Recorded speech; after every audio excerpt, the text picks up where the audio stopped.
My name's Emma, and at 26, I got kicked out of my own family's house, right in the middle of Christmas dinner. We've all agreed you should leave and not come back, my sister announced. I didn't argue. I just smiled. All right then. I guess this won't matter anymore. I ripped open an envelope and walked away. The moment they realized what I'd destroyed, chaos broke out, shouts, gasps, the whole table in uproar. If you've ever felt betrayed by the very people who were supposed to stand by you, you know exactly how that moment burns. Tell me in the comments where you're watching from, because I swear, I didn't even get to finish my food. Mashed potatoes were still sitting on my plate. Derek, my sister's boyfriend, who's practically moved in, was halfway through his second round of dinner, like the table was some mall food court. My fork was literally frozen midair when it happened. Eliza had just finished bragging about her Christmas-saving turkey story, claiming she found a replacement bird at the last minute. Funny thing? I'm the one who marinated, seasoned, and roasted the damn turkey. Then, like she'd been sitting on it all night, waiting for the perfect dramatic pause, she dropped her little bomb.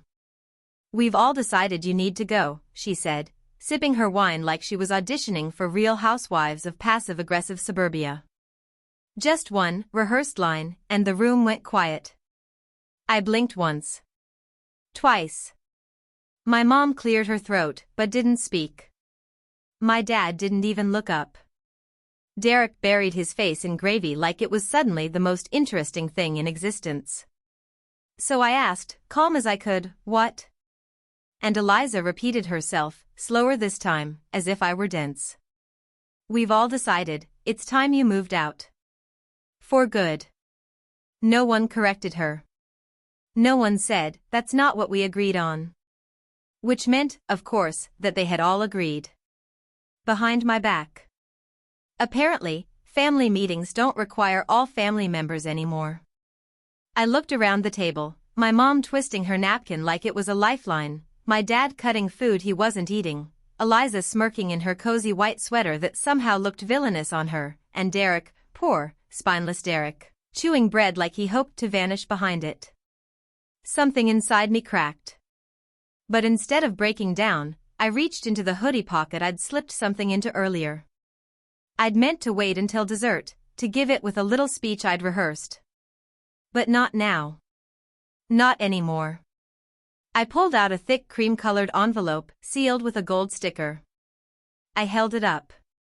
Okay, then, I said with the widest, fakest smile I could manage. Guess you won't be needing this. And I tore it in half. The sound was soft, too soft for what it meant. The paper split neatly, two halves fluttering onto Derek's bread roll. For a beat, no one moved. Then Eliza shrieked, wait, what was that? I didn't answer.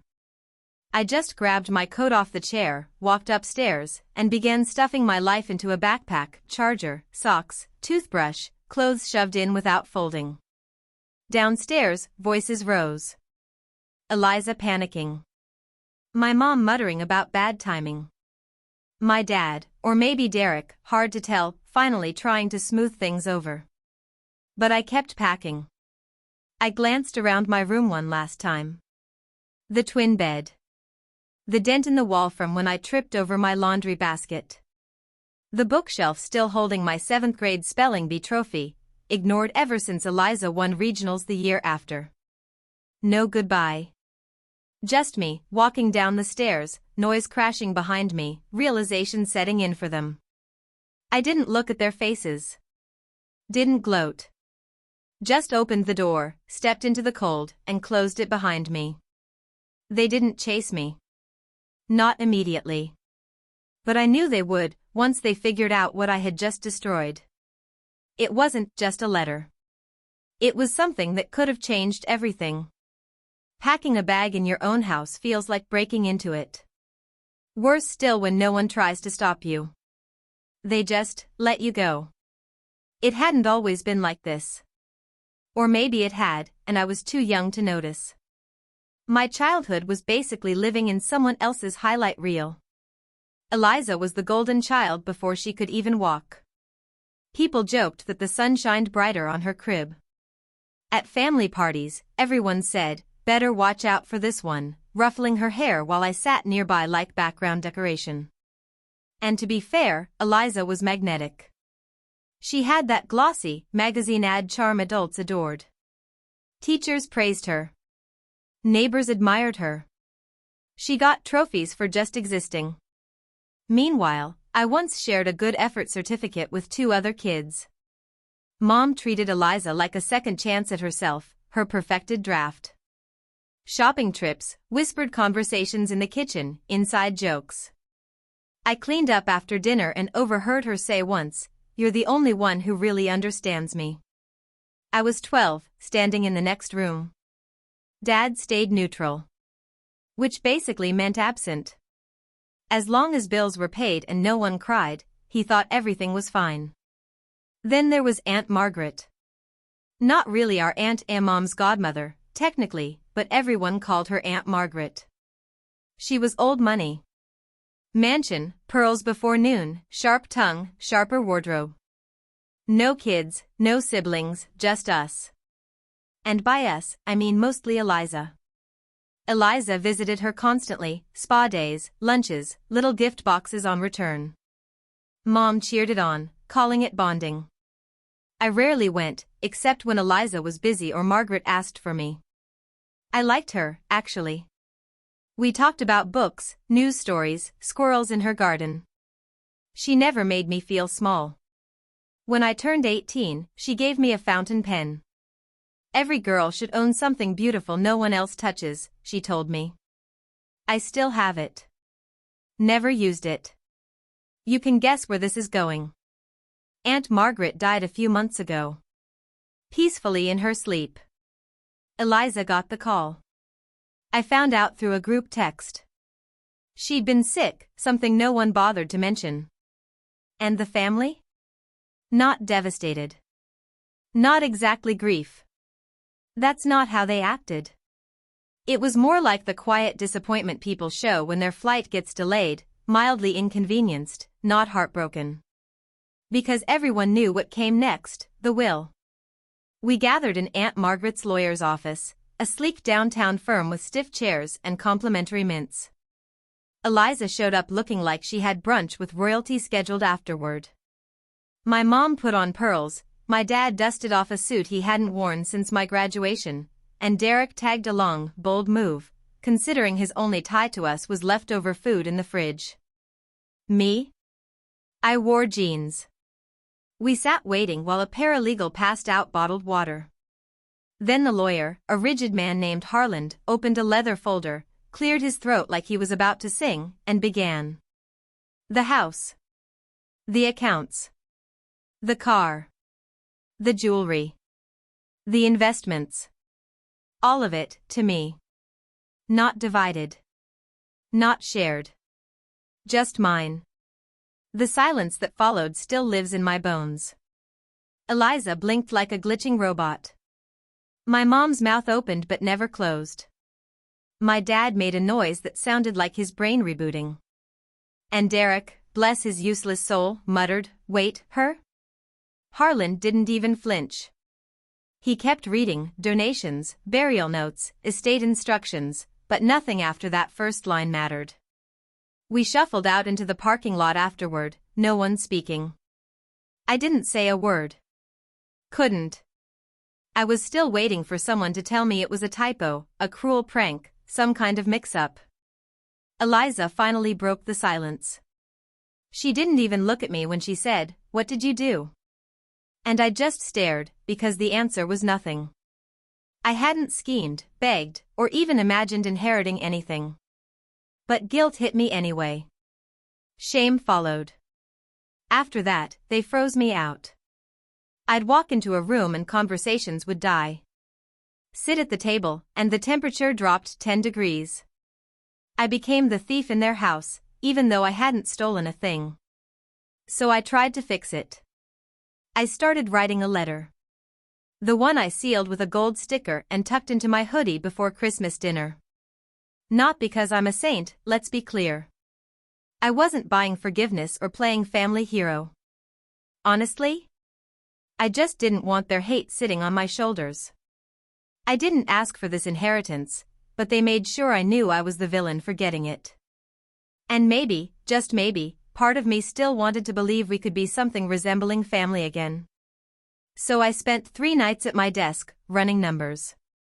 I carved out a piece for myself, because Aunt Margaret chose me, after all, but the rest I divided fairly. A chunk for my parents to kill their debts and finally fix that leaky roof. Enough for Eliza to feel like she'd won something, though not enough to bankroll another round of failed boutique nonsense. Even Derek got a slice, because I'm either generous or pathetic, and I still can't decide which. It wasn't just a letter. It was an escape route for all of us. I sealed it in cream paper, pressed down a gold sticker, and tucked it safely away. I planned to hand it over after dinner, no speeches, no theatrics. Just a quiet gesture. But the week before Christmas, things shifted. Subtle at first. Eliza started asking oddly specific questions: interest rates, liquid assets, whether I'd spoken to a financial planner. Questions dressed as small talk, but sharp underneath, like she just wanted to measure if I still had less than her. Then Mom caught me folding laundry and said softly, "Margaret wouldn't want money to divide this family." I nodded. "That's why I've kept quiet." She smiled, but her eyes were hard. "Of course, but you'll do the right thing. The generous thing." "I already planned to," I said. But it wasn't enough. Later that night, I overheard Dad on the phone, maybe with his brother, maybe the neighbor he confides in too much, saying, "Emma's got it all, but we'll talk her around. She won't keep it. She's family." Like it was guaranteed. Like saying no would be a betrayal. By Christmas Eve, Eliza was leaving luxury renovation tabs open on my laptop, white and gold couches bookmarked. Derek started floating ideas about turning the guest room into his studio. Funny, since A, it's not their house, and B, I was literally sleeping in that room. They were already planning their lives around money that wasn't theirs. And still, I held on to that letter. Convinced that if I gave it to them, maybe they'd stop looking at me like a burglar. Then came Christmas. The table set for 5. Eliza handled the centerpiece, fake cranberries, twine, and a pine candle strong enough to choke a moose. I cooked most of the meal because no one else volunteered, and I physically can't watch someone abuse green beans. Mom didn't thank me, but she did point out the carrots were a little soft. Dinner began tense, which wasn't unusual. No one looked my way until Eliza did. She smiled the kind of smile that feels like paperwork sliding across a desk. "So," she said, "have you thought about how you're going to use it?" "The money," she added, as if I needed clarification. I blinked. Still deciding. She laughed lightly. "Well, just remember who actually spent time with her. Who kept her company." "I didn't ask her for anything," I said flatly. Mom leaned in. "It's not about us wanting something, sweetheart. But it would hurt if you didn't consider everything we've done for you." I was ready to answer calmly. Still gently. But then Eliza pushed harder. "Honestly," she said, swirling her wine, "I don't even understand how Aunt Margaret left it all to you. You barely knew her." And there it was, the thought they'd all been sitting on, finally spoken aloud. "You think I did something?" I asked slowly. No reply. Just silence. My fingers brushed the envelope in my pocket. I had written it. Planned this moment. I came into dinner with peace in my hands. But they were already tearing me apart for something I never asked for, never chased. And then Eliza said the words. "We've all decided you should leave. And never come back." Like I was some roommate they'd voted off a lease. No objections. No defense. Just quiet agreement. So I pulled out the envelope. Their eyes lit up, leaning forward like dogs waiting for a treat. I smiled. "All right then. Guess you won't be needing this." And I ripped it, slow, deliberate. Eliza's smile crumbled instantly. I dropped the pieces on the table, stood, and walked upstairs. They were still frozen, still trying to calculate what had just happened, as I packed my bag. Let them scream. Let them wonder. They have no idea what they lost. But they will. When I stepped outside, the cold air hit me like a slap. And for the first time all night, it felt clean. I'd only made it halfway down the walkway when the front door slammed open behind me. Emma. Eliza's voice, sharp, urgent, like I'd just run off with something that belonged to her. I figured by now they'd pieced it together. The letter. The one I shredded. I kept walking. Emma, are you serious? You're really leaving? I was already at the sidewalk when she caught up barefoot, arms crossed tight over that flimsy blouse she loved, like she was starring in some low-budget holiday film where the misunderstood influencer finally learns the meaning of family. You don't have to do this, she panted, trying for reasonable now. We were just shocked. I turned, slow. Shocked that I exist? Or shocked I didn't bow down and gift wrap everything for you? Her face faltered. You didn't even deserve it. You hardly knew her. You mean while you visited, waited, and circled like vultures, counting the minutes until you could redecorate? My voice was flat. The porch light clicked on. Mom stepped outside, coat thrown over her pajamas. Sweetheart, she called, voice trembling, we didn't mean what was said. Eliza was just speaking for all of you, I answered, clear and loud. Mom came down the steps slower this time. Emotions were high, that's all. Don't throw your future away over a misunderstanding. I stared at her. My future? She nodded, unblinking. You don't know how cruel the world can be. You'll need us. Families fight, but we always find our way back. I almost laughed. You told me to pack my things and never return. That was before we knew, she cut herself off. Before you knew what? That I had already chosen generosity? That you just torched the only bridge meant to carry you? I don't need a ride, I added. A friend lives a block over. You're just going to walk away? Eliza hugged herself. Like you don't even owe us a conversation? I looked her in the eye. You made it very clear I didn't owe you a seat at the table. And with that, I turned and walked. This time, I didn't stop until the corner. They didn't follow. Not that night. 2 days later, they went wide. Calls to cousins, uncles, distant godparents who suddenly had a lot to say about respect and duty. Texts rolled in, some vague, hope you're okay. Heard things got messy. Others not so subtle, you should be ashamed. Your parents gave up everything for you. One second cousin even sent a Bible verse. Spelled my name wrong. I ignored them all. Ava let me crash on her couch longer than I'd planned. I tried offering rent. She refused. You're not staying forever, she said. Just long enough to remember who you are. I thought I already had. 3 nights after Christmas, just past sunset, came a knock. I opened the door, and nearly laughed. Standing there like she hadn't thrown me out less than a week ago. Hi, Mom said. I didn't move. You're not supposed to know where I am. Aunt Lorraine told me, she replied, like that excused it. You shouldn't have cut us off. It's not right. You came all this way to say that? She glanced past me into the living room. We just want to understand what you were thinking. You read the letter, I said. You already know. But why even write it? Her voice cracked. Why offer something so generous just to rip it away?